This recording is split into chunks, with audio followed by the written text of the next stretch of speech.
মৌলভীবাজার সদর উপজেলার ৮ নং কনকপুর ইউনিয়নের ৭ নম্বর ওয়ার্ডের রাখা গ্রামের সাবেক ইউপি সদস্য জমশেদ খান জুলাই আন্দোলনকে কেন্দ্র করে দায়ের করা মামলায় রাজনৈতিকভাবে হয়রানির শিকার হচ্ছেন বলে অভিযোগ উঠেছে। অভিযোগের কেন্দ্রবিন্দুতে রয়েছেন বৈষম্য বিরোধী ছাত্র আন্দোলনের ছাত্র প্রতিনিধি ইয়ামিন সাকিব।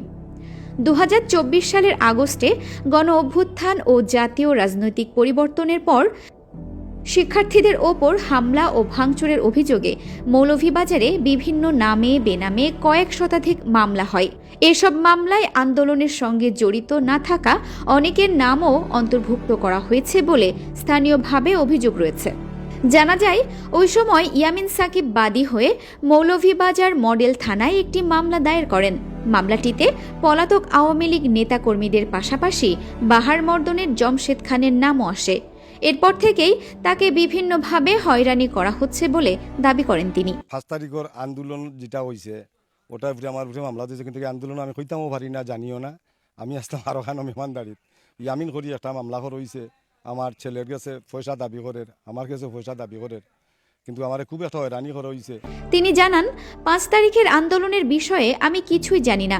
আমি তখন এলাকায় ছিলাম না, তবু আমার নামে মামলা হয়েছে এবং নানাভাবে আমাকে হয়রানি করা হচ্ছে।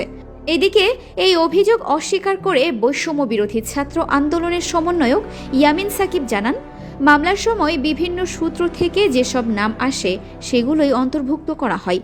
তার নাম কোথা থেকে এসেছে তা নিশ্চিতভাবে বলতে পারছি না।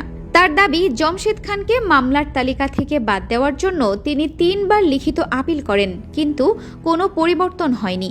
চতুর্থবার নিরপরাধ ব্যক্তিদের তালিকায় সর্বোচ্চ স্থানে তার নাম রাখা হয়। এ সময় অনেক নিরপরাধ মানুষ মামলা থেকে খালাস পেলেও তিনি হাজিরা না দেওয়ার কারণে খালাস পাননি। একটা মামলা করার সময় কিন্তু চতুর্দিক থেকে মানুষের নামগুলো দেয়। এখন কোন দিক থেকে চাচার নামটা ঢুকছে আমি শিওর জানলাম না। চাচার বিষয়ে যেটা হয়েছে, মামলার যখন সময় ঐক্য করার লাগে আমি ৩ বার আপিল দিই, ৩বারই কিন্তু মামলাটা ঐক্য হয়েছে না। এরপরে চতুর্থবার একটা নিরপরাধর তালিকায় তখন সময় চাচার নামটা আমি সবারই উপরে দিছি।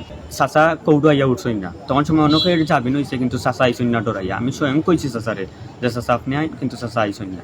সাধারণ মানুষকে মামলা দিয়ে হয়রানি করার কোনো সুযোগ নেই বলে জানান মৌলভীবাজার মডেল থানার ভারপ্রাপ্ত কর্মকর্তা ওসি গাজী মাহবুবুর রহমান।